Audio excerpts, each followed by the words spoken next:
এই মুহূর্তে সবচেয়ে গুরুত্বপূর্ণ খবর হলো ত্রাণে ভরসা, পায়ে ব্যথা সূর্যকান্ত বাবুর সাহসিকতা আর এই ত্রাণ বিতরণের দলীয় রং, এমনই অভিযোগ শাসক দলের বিরুদ্ধে।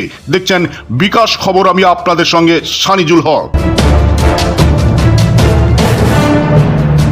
আগামী 8ই জুন 2025 মোটর বাইক দুর্ঘটনায় ভেঙে গেছে পা, তবু দলের নির্দেশে মানবিকতার টানে ভাঙা পায়ে ছুটে গেলেন চন্দ্রকোনা 1 নম্বর ব্লকের পঞ্চায়েত সমিতির সহসভাপতি মাননীয় সূর্যকান্ত দলুই মহাশয়। গতকাল মনোহরপুর 1 নম্বর গ্রাম পঞ্চায়েতের পান্ডুয়া ফ্লাড সেন্টারে বন্যা কবলিত প্রায় 20টি অসহায় পরিবারের হাতে নিজে দাঁড়িয়ে ত্রাণ তুলে দিলেন তিনি। ত্রাণ সামগ্রিকের মধ্যে ছিল চাল, আলু, সর্ষের তেল, মুসুর ডাল, সয়াবিন সহ নিত্য প্রয়োজনীয় খাদ্য সামগ্রী। আর এই মানবিক পদক্ষেপ এলাকার প্রশংসা ঝড় তুলেছে।